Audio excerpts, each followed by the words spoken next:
Great. Well, welcome everyone. Great to see you all for your first 2025 Ed Talk. Happy New Year. I just want to start by sending apologies from the Climb team who weren't able to join today for various reasons. So you've got me today. Some of you may recognise me from Cohort 1 of Climb.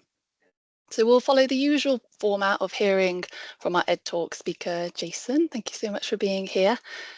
Followed by a Q&A. So feel free to pop questions in the chat as we go along, and then we'll get to those after we've heard from Jason. So I'd like to introduce you, Jason. So you are our Ed Talk speaker today. Your name's Jason Killen, and you are the Chief Executive of the Welsh Ambulance Services NHS Trust. Jason brings a wealth of experience to this role, having previously led the South Australian Ambulance Service and held senior positions within the London Ambulance Service. With nearly 30 years of dedicated service in the ambulance sector, starting as an emergency medical technician, Jason is deeply committed to providing high quality, safe and effective patient care. He is passionate about fostering a workforce of highly skilled, engaged and healthy individuals. Jason is an honorary professor at Swansea University and was honoured with the King's Ambulance Service Medal in 2023. He recently assumed the role of Chair of the Association of Ambulance Chief Executives. Thank you so much, Jason, for being here. I will pass over to you if that's okay. Great, thanks, Kate. I'm blushing now and I don't need to say anything because you've said it all now. Good afternoon, everyone. It's great to be here, and thanks for the team for inviting me to come along. I've been asked to talk to you for about half an hour on kind of, I guess, my leadership journey over that nearly 30 years now, as Kate's just described, in the ambulance sector, and I just perhaps pull out a few kind of gems or kind of threads, if you like, through that journey and through the 30 years. There's three things that I'm going to kind of talk to as we go through and return to before I open it up for questions at the end. And if anyone's got anything they kind of want to shout out as we're going along, if I use acronyms or terms that people don't get and you want to shout out, just stick your hand up or shout at me. That's fine. And we can kind of pause. But the things I'm going to, I suppose the threads I'm going to draw out, and this is very much, I guess, personal to me and certainly stuff that's worked for me along the way. Grab opportunities, get comfortable with being uncomfortable, and lead with conviction. And I'll come back to those kind of three things as I go through the next half an hour or so. So as Kate mentioned, I've got nearly 30 years in the ambulance sector now. I joined the ambulance sector when I was 21. And I joined London Ambulance Service. There was an advert in the local paper for people to join as what was then known as a qualified ambulance person, essentially an emergency medical technician in today's kind of language. And I applied, not knowing that a chief executive even existed in an ambulance service or what these jobs were. And I applied and went to a training course. There was 40 of us on the training course in a hotel in Fulham in London. The reason we were in a hotel is because London LAS were recruiting so many people at that time in February 1996. This was when I started, 26th of February 1996, actually. I can remember the first day. And we were in the hotel and did our course. I went out after the course, after a couple of months, to emergency operational duties in East London. I can remember my first shift and the first job we went to. It was out of a place called Ponders End in Enfield, North London. And it was a kiddie who'd fallen off a washing machine and smashed his face in. And I could see it. I can remember the room. I can remember the parents. I can remember the kid's face. I can remember it all. I can see it all now. And of course, there are many other, jobs, patients, events, incidents along the way that you can recall, and you'll all have similar things through your careers so far. But I spent about 4 years operationally on the road. I should actually say, just before I perhaps go any further, that I left school. I went on to sixth form from doing my GCSEs, but did not complete my A levels. So I left 6 weeks before the final exams for my A levels. and I didn't go on to university, and I haven't gone back into higher education since. So I just make that point. Essentially, I came into the ambulance sector at 21 with GCSEs. But I spent about 4.5 years on the road operationally, and came off in about 2000, and went into work in the resource centre. And essentially, the resource centre in an ambulance service is a place that matches people to shifts. Yeah, and I went and worked in there because I was late on my first day for my first shift ever after training school. By about 2.5 hours, and the resource centre manager rang me up at home and woke me up at 9:30 in the morning and said, "Where are you? You're late." So, "Oh, terribly sorry. I'll come in now." And over the months that followed, I felt that the resource centre manager was treating me badly and moving me all over London as kind of punishment for being late on my first day.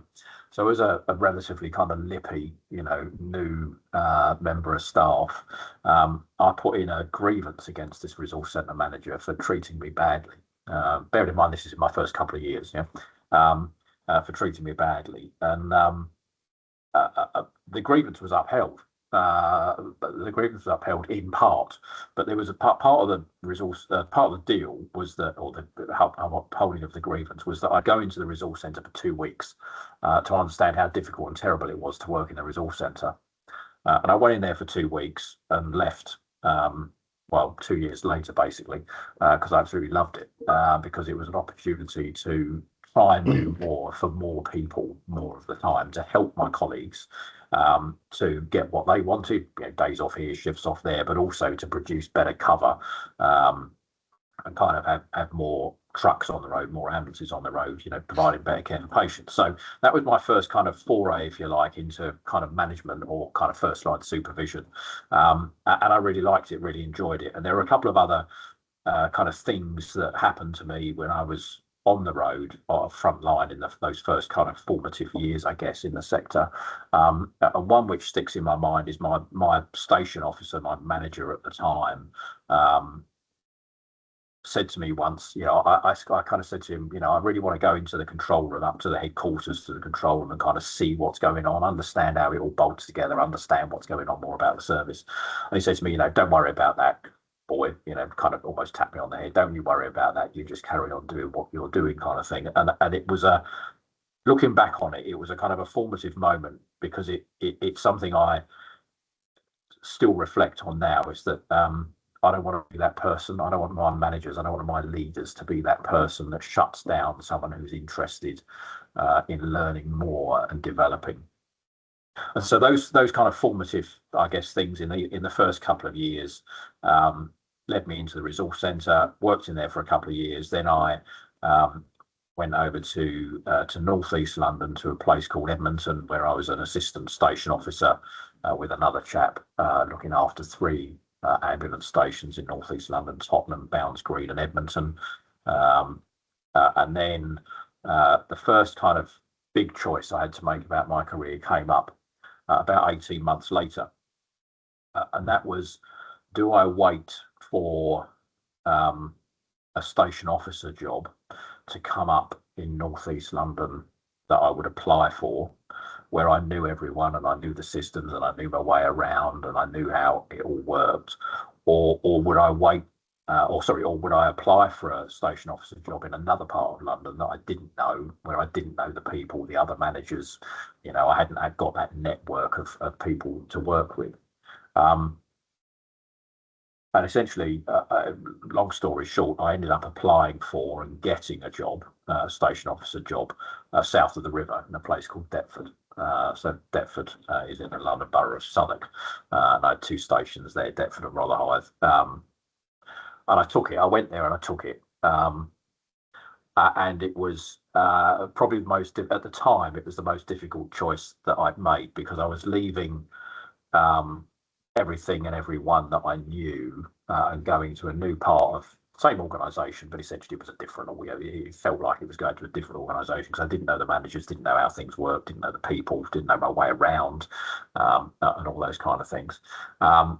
it was difficult and very uncomfortable, but looking back on it, it was probably the best thing I ever did, in terms of my leadership career developing, because it gave me a bit of an opportunity for a reset, but also stretched me, made me think, learn, go and find out how to do things, find out how things were done in that part of the service, create new relationships with other key people, find out who those influencers were. They stretched me. So it was deeply uncomfortable, but probably the best thing that I did. Worked there for a couple of years, and then went back over to the other side of the river, to East London, where I was a new title by then, but ambulance operations manager, but essentially the station officer for Hackney. So Hackney, City of London, 3 stations there, and a couple of years in that role, and then into a performance improvement manager post, which was off the front line, not responding to incidents, not supporting, kind of managing or leading staff, but was about improvement, efficiency, effectiveness. Again, a role which I enjoyed, and stretched me, was deeply uncomfortable because it was new to me and something I hadn't done before, but certainly stretching. I got my first assistant director job, which was responsible for North East or for East London at the time, in 2007. In 2009, I went to headquarters as deputy director of operations, and then in 2013 was secured the executive director of operations role for London Ambulance Service. At the time, the biggest and busiest ambulance service in the UK. And of course, what that gave me is lots of other notable experiences. Responding, part of the leadership team, and responding to the 7/7 bombings on the tubes in 2005. Olympic Games, all sorts of other bits and pieces which are kind of notable and stick out for me. In 2015, I decided to leave LAS. I've been there just about 20 years at that point, just shy of 20 years. And I was director of operations, and there was some churn in the senior team at the time, and I kind of came to the view that I wasn't going to learn anything from the people that were around me. And so I thought, okay, well, what do I do now from a career perspective? What am I going to do next? And kind of following through on that thread of being comfortable with feeling uncomfortable and stretching myself, I decided to apply for a chief exec's job. But I didn't just do it here; I did it, on the other side of the world, and went over to Australia for 3 years. In my first chief executive's post, running the, as you mentioned, Kate, the South Australia ambulance service. Very different setup over there. Not free at the point of delivery, driven by money, in part because of health insurance and so on. Similar issues for patients, similar trade union issues, all those kind of things are the same. Service delivery very different to what I was used to. I was in a deeply urbanised metropolitan place before. I went to a state in Australia where it would take me 2 days to drive to see some of my stations. I'd fly to see some of the stations from the capital of South Australia because of the geographical the geography is just huge. So different challenges in leadership, given geography, the very, very, very dispersed nature of the workforce. Far more volunteers involved as well. So lots of different challenges there. Did that for 3 years and then came back to the UK, here to Wales, to this job in 2018, because I missed the NHS. I missed what was the special thing that is about the NHS being free at the point of delivery, and all that goes with that. The things that I've held on to, particularly probably since 2009, really, in the deputy director of ops job, and then through since then, that are important to me, and that I think I've become increasingly aware of, are important for us in leadership roles. Is this kind of staying true to your leadership values, what's important to you, and therefore what becomes important to the people that you work with and lead. I describe it as kind of leading by conviction, doing what you believe to be right for your people and your patients. Now that will often upset people, because when you have to make, as a leader, you have to make a decision, you have to choose, and when you decide, you divide, or when you choose, you run the risk of annoying some people. And so being clear about what's important to you and what drives you in your leadership role, I think is really important. So I describe it as leading by conviction, staying true to your leadership values, doing what is right for your people, your team, your staff, your organisation, your patients. And in doing that, there's three things I think which are also important for us, and certainly have been for me. One of them is about being authentic. So don't try and be someone you're not. I'm a relatively straightforward, nuts and bolts kind of delivery doing kind of guy, and I'm really clear about that with my team and with the organisation. I think you need to be brutally honest, but in being brutally honest, you need to be compassionate, and that doesn't mean that people can do what they like, but it does mean you need to be. It does mean you need to listen, inquire, make sure you understand what people are, the perspective that individuals are coming from, and treat people fairly.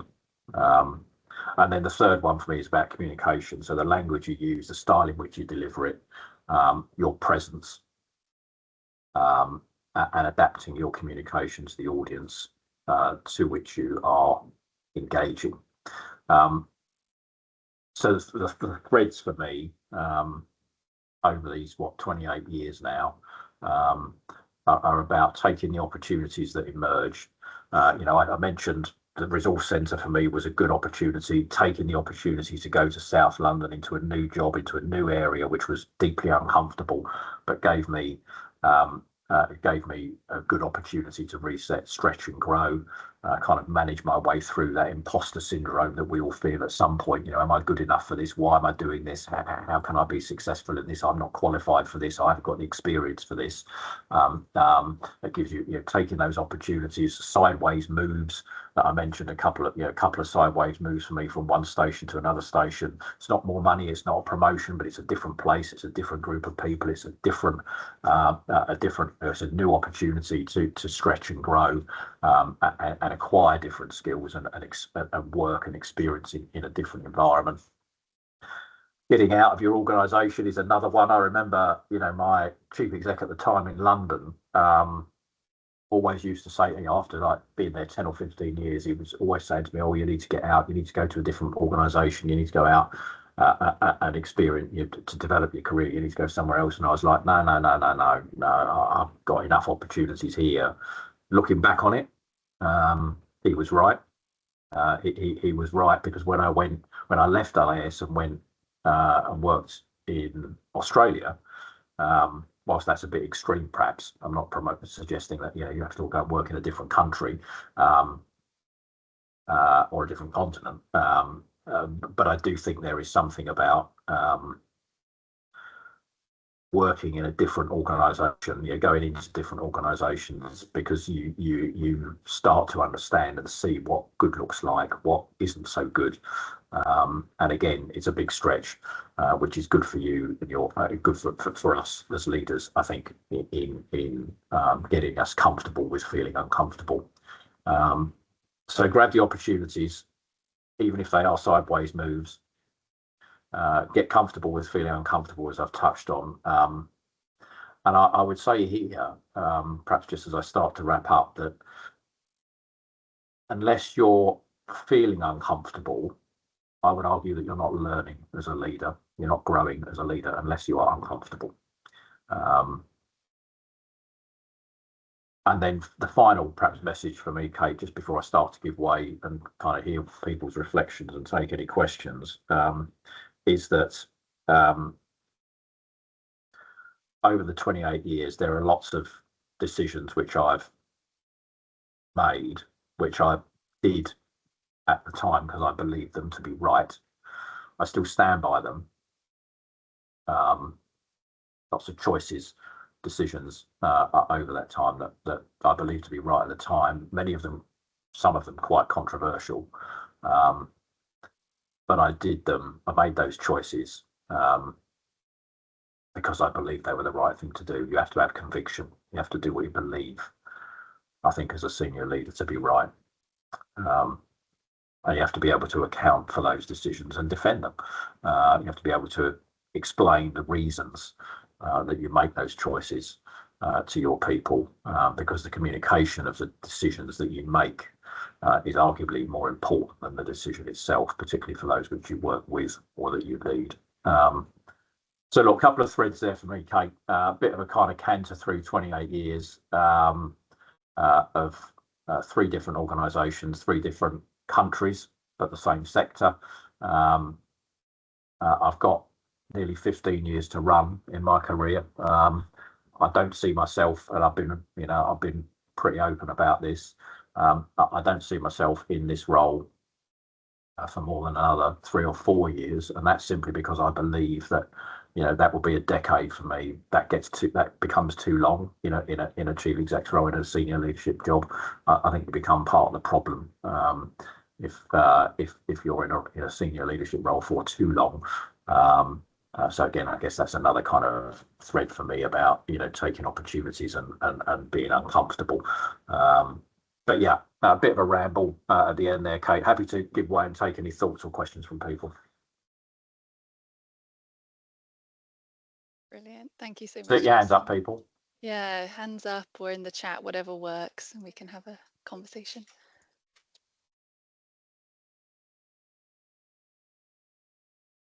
Andrew.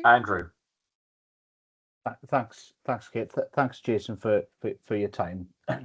Really honest, which I guess is what you were saying at the start, isn't it? Just being brutally honest is one of those values that you uphold.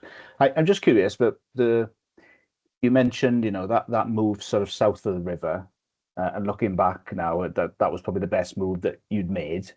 Just wondering, what was your instinct at the time? Because I guess a lot of people are faced with dilemmas like that. So take us back to sort of, what influenced that decision at the time? Because you wouldn't have had the benefit of hindsight and retrospect at that point, would you? So yeah, just keen to pick that a bit further.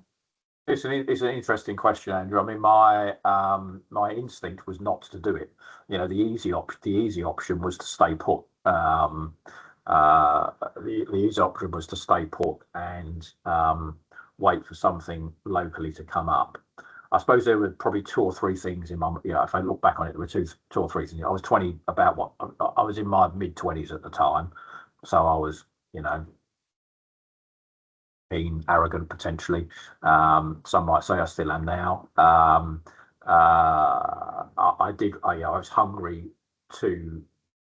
was hungry to progress, and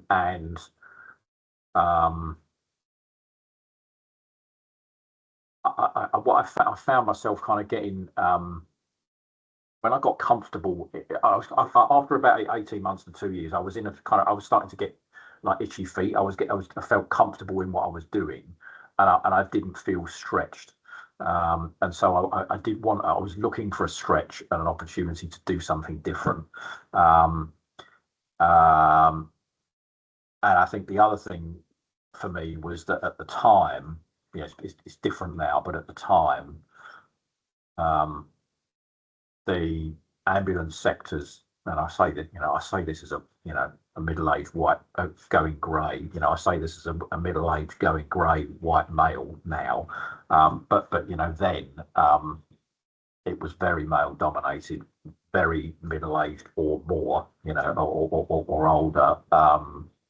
long in service, not a lot of movement around the service into different roles or into different organisations. It was quite static. It was grey. Yeah. But as a 27-year-old bloke at the time, I wanted to disrupt that a bit. And so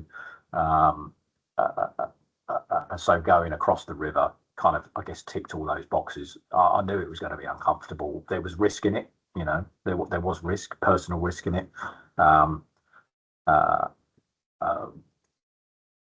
Yeah, that's kind of what drove me. Does that help?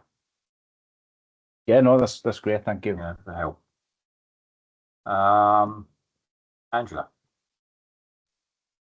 Hi, Jason. Nice to meet you. I really enjoyed your talk there. So I'm from the third sector, and I think it's really interesting that you talked about working outside the sector where you can, and want your thoughts on how the health sector could create more accessible pathways for individuals from outside the health sector to secure positions, and bring fresh perspectives, especially considering many roles require quite sort of niche or uncommon qualifications.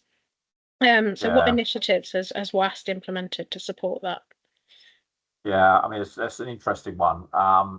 I'd perhaps I draw an analogy here. So, you know, we are deeply in health, right? But we're also an emergency service. You know, so we've got that emergency service family with police and fire and other kind of emergency service organisations. I can see Will somewhere. You know, so he'll be familiar with emergency rescue. So yeah, other organisations which operate in that space.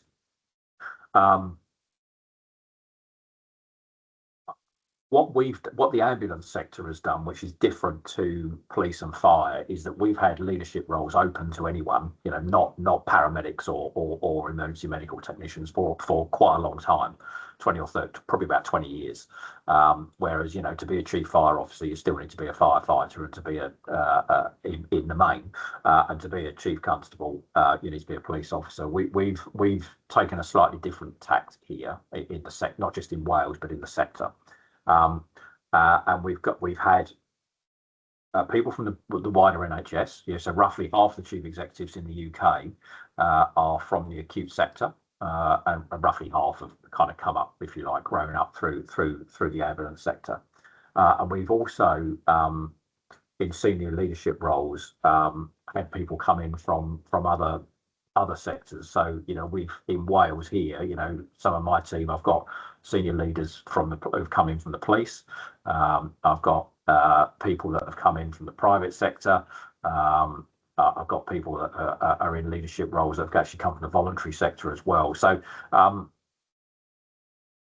think we do reasonably well in offering opportunities for people, Angela, to work in our bit of the NHS.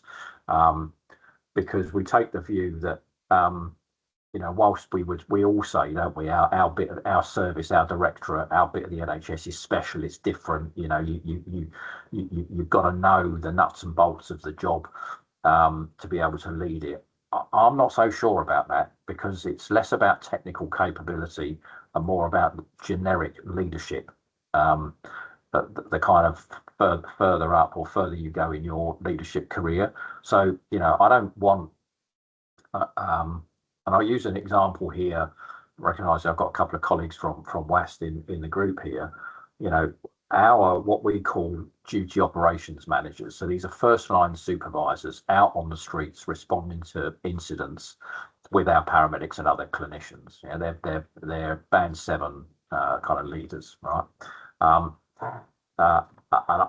We made a change a couple of years ago because historically the organisation had said they all need to be paramedics, they all need to be jobbing clinicians, and I'm pretty clear in this space, and therefore we made a change a couple of years ago that says actually you don't need to be a paramedic to do that job, because what I want people to do is lead the clinicians who are treating the patients, not treat the patients. Does that make sense, Angela? Yeah. So the people in leadership roles, I want to be effective, good leaders, to look after, you know, in this scenario, the health, safety, well-being of people, you know, on the streets.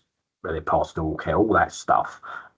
I don't want them to be clinicians that get stuck in managing patients and lose the perspective of looking after the people that they're there to lead. So it's less about technical ability and more about generic leadership skill, competence, capability. And therefore, you don't need all those bespoke qualifications to take up a leadership role. Does that help? Yeah, that's really refreshing to hear. Thank you. Ross has gone because I'm bored him. Anyone else got anything? What's this one in the side? So, sorry, go on, Joanne, just while I read a couple of the comments in the side.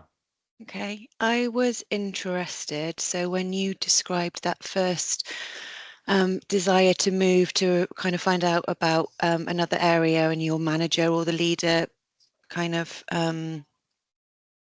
didn't allow you to do that. I guess I was just wondering, do you have, or what are some of the other things you've experienced from a manager or a leader that you haven't wanted to emulate yourself? Does that make sense? Yeah. So what are the bad things? What are the Yeah, bad things, yeah, Joanne, that yeah. you've seen Tell along us. the way? Yeah. Yeah. So look, we've all got bad things. Yeah, we've all got. I mean, I've got bad things. You know, I've got bad traits. You know, I'm conscious of some of them.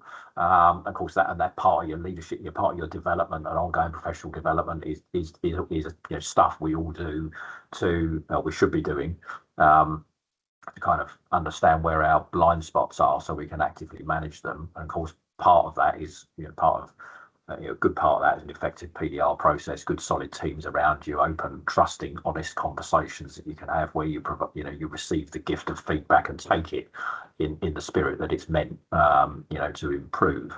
But things, particularly to your question, Joanne, about things that I've seen along the way that I don't like or didn't like, and therefore I'm, almost overly conscious of now. The one that sticks in my mind the most is that first year, that in those formative couple of years, this first line, this supervisor, my station officer at the time, basically saying, don't you worry about anything else, you just do your job, don't worry about learning and, kind of stretching and developing. That annoyed me. And kind of almost made me want to do it more, I guess. And so, I can think of a number of examples in the last, 5 or 6 years where in our organisation where I've seen that behaviour kind of play out,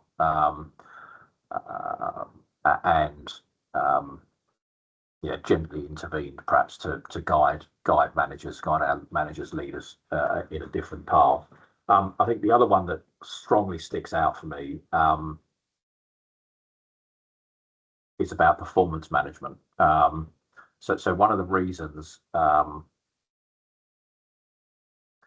One of the reasons I left London and part of NHS England at the time was because the performance regime, it was performance at all costs. Yeah.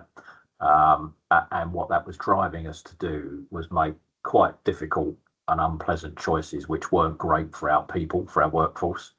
Now I would offer, and this is going to be a slightly controversial statement, colleagues, so, I just caveat this now.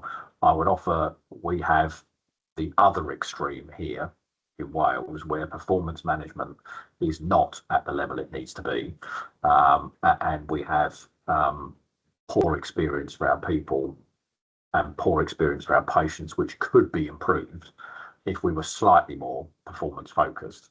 And I suppose what I'm saying here, Joanne, is too tight a grip on performance at all costs is bad. It drives the numbers in the right direction, but isn't good for people. But equally, too loose a grip on performance also isn't good for people. We haven't got the balance quite right here, I don't think. So to your direct question, one thing that I've experienced, which I don't like and I steer away from, is overly managing performance, because it's bad for people. Hope that helps. Yeah, thank you. I've got I was going to say Nesta, but I've got two two nesters. nesters. I've got Yes, two and nesters. we're both in North Wales as well. So are you? Oh, we wow. receive So- each other's emails. So Nesta 1, go ahead. So I'm head of risk in Betsy Cadwallader, and we, you know, all of the work that I do, I see all of the risks and the stress that's potentially we're going to face, and you know, it's just, you know, potentially just going to get to be a more trickier and difficult landscape to navigate. And I suppose as CEO, maybe my question is twofold. How do you sort of manage that stress? And going forward, how or what would the recommendations be to us that are aspiring to be executives? What would make us really effective in the future in sort of managing and navigating this really sort of what potentially is just going to get to be a more difficult landscape with even more risks and resource challenges? Great question, Nesta. So look, a couple of reflections here. All of our jobs are deeply complex, yeah. And the deeper you get into a leadership role, the less black and white and more grey it is. I can describe it like that, yeah. So that the more ambiguity and complexity there is. The environment in which we're trying to lead is constantly shifting. There are multiple interdependencies and also multiple constituents that we have to take into account and manage, yeah, as leaders. Trade unions, staff, politicians, patients, relatives, interest groups, you know, all of that we have to manage. So there's increasing complexity. It's constantly changing, and it's increasingly grey and about judgment rather than, a lot of it is about judgment rather than what's, you know, right or wrong. It's about judgment in the moment. So what that means for us as leaders is that our jobs are constant, full on, 24/7. There's always something to do. There was always someone or something that will want you or something to do, and it's very easy to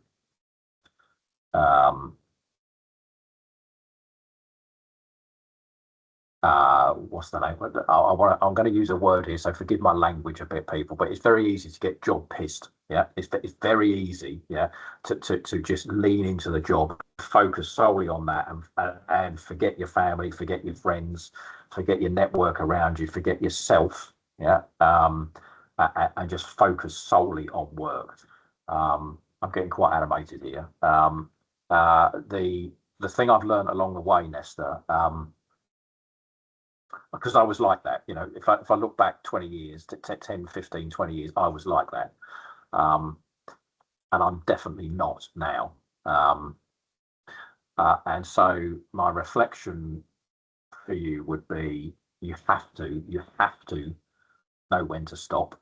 You have to carve out time, your time, for your own well-being and therefore for those around you. You have to make time for your family and friends, and your support network around you. And you have to learn to say no. You have to know when to say no. All hard things when you want to be an effective, good leader, particularly when you're at the beginning of your leadership journey. You want to make a good impression. You want to put time in, but you do have to carve time out and get the balance right for you. Otherwise, you start to lose perspective. Yeah. Does that help? Yeah, that's great. Easier Thank you. said than done, probably. Easier said, but you shouldn't feel guilty. I think perhaps this is the way to look at it. You shouldn't feel guilty as a leader about protecting time in the day or in the week at some point for you. You shouldn't feel guilty about making sure that you've got some professional development time in whatever way that is. Doesn't have to be a formal course or a development, certificated thing at the end of it. Development time could simply be a conversation, an hour's conversation, once a week, once a month, with a coach, with a mentor, with someone you trust about your role and your career. So you've got to You've got to focus on you. Yeah. Nesta 2 then. Hi, thank you, Jason. So I suppose it follows on a little bit from what Nesta was asking, and you mentioned a couple of times about being uncomfortable, and you should always be a little bit uncomfortable. So I suppose I wonder how you know when your discomfort is constructive and when your discomfort is destructive, because I think you're describing the element of constructive discomfort because it's motivating, it's bringing you on, and it's wanting to make you learn. But I would imagine there's also a destructive discomfort, Yes. which could result in anxiety, worries, overworking. So how do you know? Can you know, or is it just a gut feel? So look, I've only experienced this once, Nesta, and it is, for me, it was a gut feel thing. Yeah. So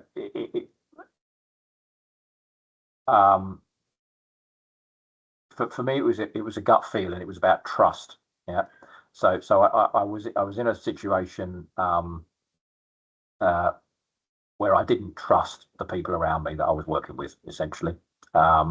Yeah, relationships have broken down. We weren't, fighting, but I just didn't trust them. Yeah, I just didn't trust them, and so it felt uncomfortable, but in the wrong way, which I think is what you're saying.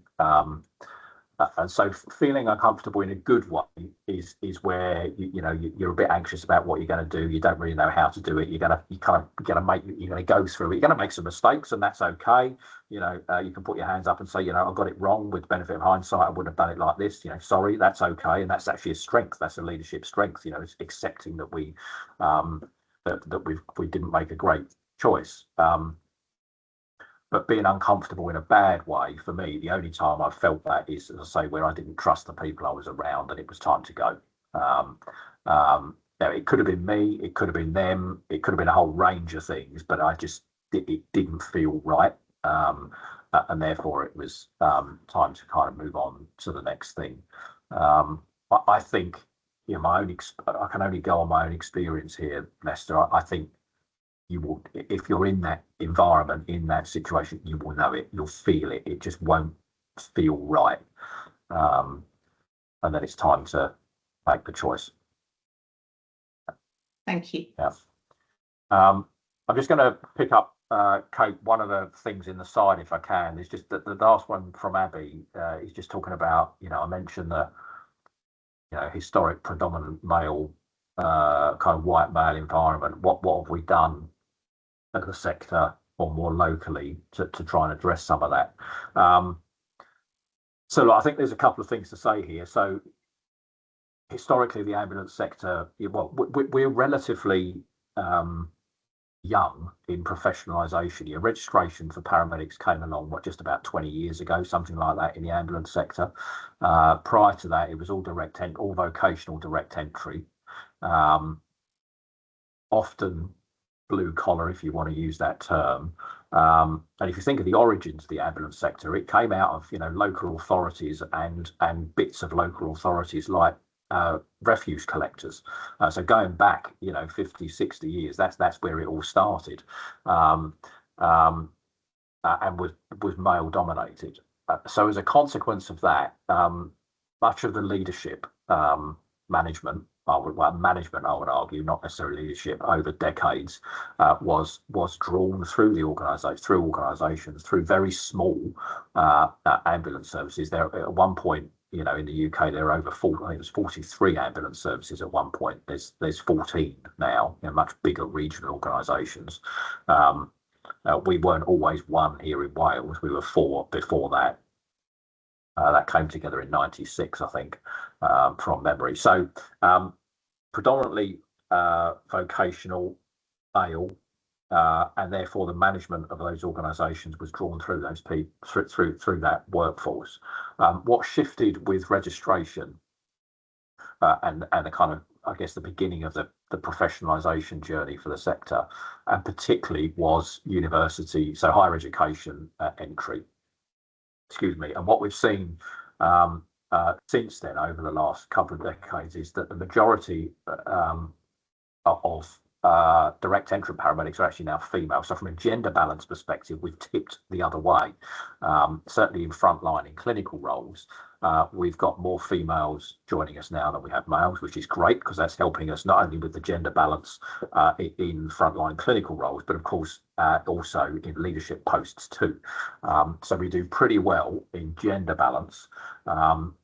We do reasonably well in what I would describe as non-visible protected characteristics, but we do poorly, very poorly, in some of those visible protected characteristics, particularly around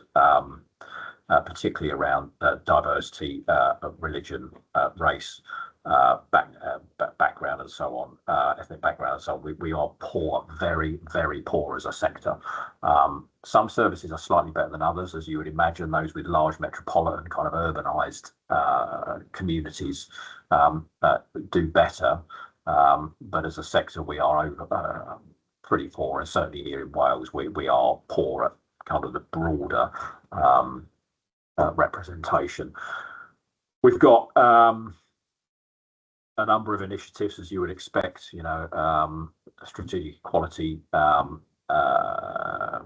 objectives and plan.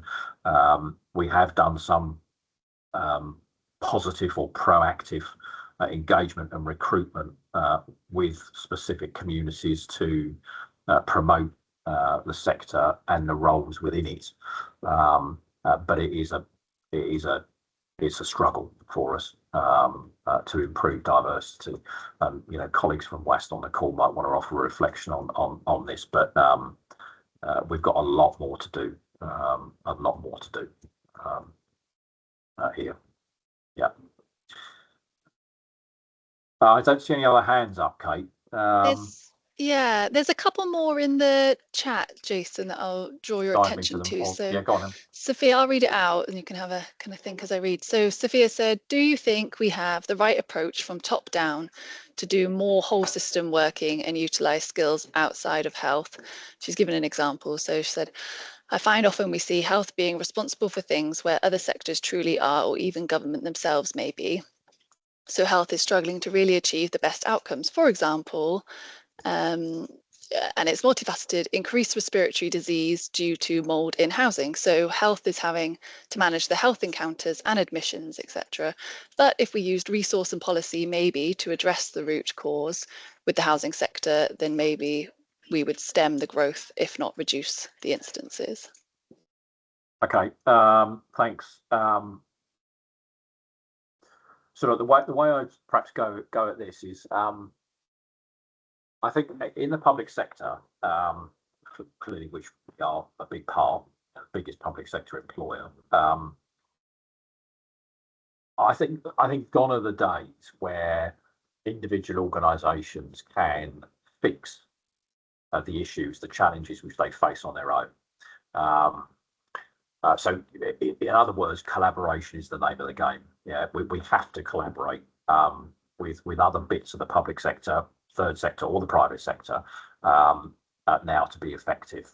That's because there's this increasing complexity. It's just one reason that we touched on a bit earlier. Money, of course, is another one. Resources is another one. So I think we increasingly have to collaborate now. True collaboration requires high trust relationships, because if you're truly going to collaborate, both parties or all the parties in that collaboration need to lean in, what I describe as lean in. And if you're leaning in to a collaboration, often you're going to have to give something up. Now, that might be you have to give up sovereignty, you have to give up something from your organisation, you might have to give up resource, money, people, you might have to give up in our world activity and give that to someone else. All of that kind of is about, you could take a view that says, well, that's negative for my organisation. I'm going to have less money, I'm going to have less people, I'm going to have less power, less influence. But if you truly want to collaborate to improve services, or for service users, or to improve the value of those services, I think you have to lean in and you have to be prepared to give sovereignty. And to give sovereignty, you have to be able to trust the people that you're working with. And that takes us back to communication and relationships with people as leaders. So it's probably a roundabout kind of answer, not necessarily directly go into the specifics, Kate, but I think my sense is, my strong belief really, is that as public sector leaders, we need to be more in the collaboration space, working across organisations, across sectors, putting the service user, the member of the public, the people we're here to serve at the centre of what we're doing, rather than our own organisational objectives. If I could describe it like that. I've got a couple of hands up now. Will? Hi, Jason. Good to see you. Thanks very much for your time. My point was, I suppose, we've got leadership in organisations and the succession planning and growth and development of them, but we've also got this network, which has had 4 cohorts of client that are in organisations as well as spanning across the system, health and third sector. How best do you think we can start to use us as Climb network with the system challenges that we face? Okay. I'm laughing because I'm not sure we've got time, Will, to get to kind of unpack all the system challenges we face. Look, I mean, I think the starting point here is that as a cohort of leaders, but largely in the NHS, but in the public sector, we all joined for broadly the same reasons, I would offer. And that is to do the best we can, to try and provide great services to communities across Wales or whichever bit of the country we're in, and to try and in doing that, offer the best value we can for us all and everyone else as taxpayers. Now, one of the ways, of course, we can do that, sharing our experiences, and opportunities like this actually are really good, because one of the things that we don't do enough of here is people working across organisations. We don't do enough of it, because many of you will have good experience and skills which I could use here, for specific pieces of work or for bespoke pieces of work or activities or projects or whatever it is. And so I think one of the things that we should look to do more of, and you as a leadership community will be a great way to do this, is to recognise when there are projects or bits of work that you've got going on in your directorates, your teams, your organisations, where you could bring someone in from outside to do it, from another bit of the NHS or in your world, the executive will, because not only does it give those people, the individuals, the opportunities to learn, grow, stretch, experience different things. It brings different and fresh perspectives to it, which is often, the kind of key to unlocking some of the wicked issues that we've got. We can't see the solutions for. So, again, perhaps a bit of a wibbly wobbly way to get there, Will, but I do think, one of the ways we can help each other here is be prepared to look for solutions outside of our own organisation or expertise.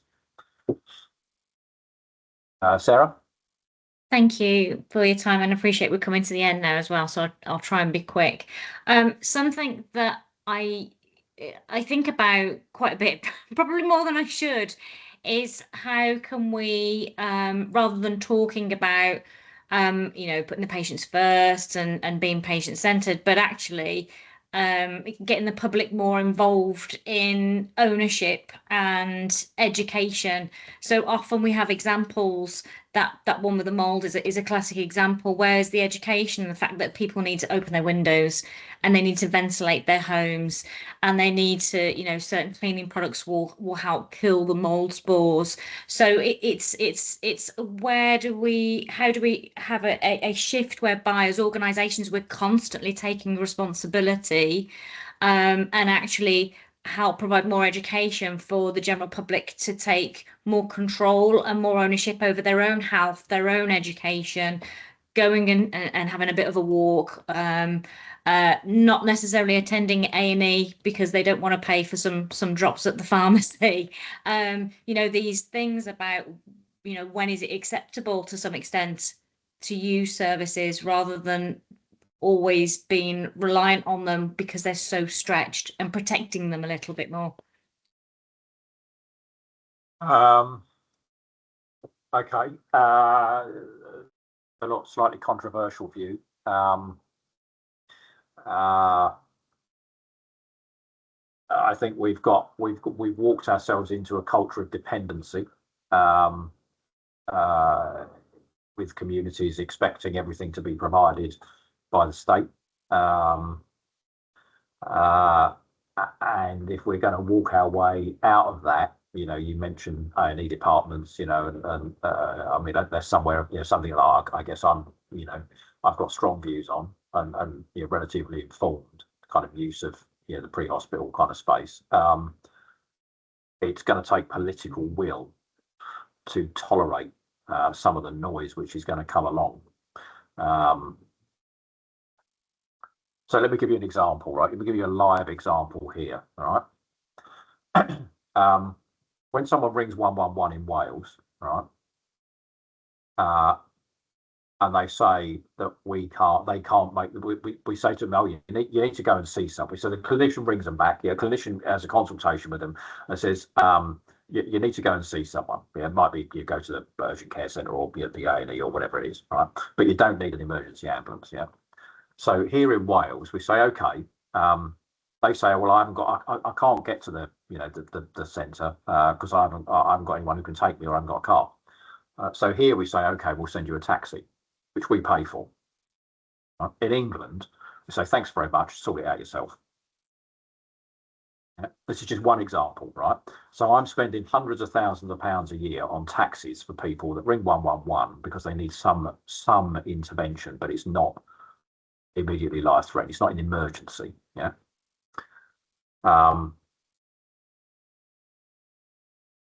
if we want to make better effective use of the resource we have available, I think I would argue that I'd be better off spending that couple of £100,000 in some other way rather than sending taxis to people. But of course, that's going to take political will because people will get upset by the fact that we're going to take that service away. What we do quite well here in Wales, and there's another controversial view, what we do quite well here in Wales is generate all sorts of new services in the NHS, but we never stop anything. Yeah, so we never turn anything off.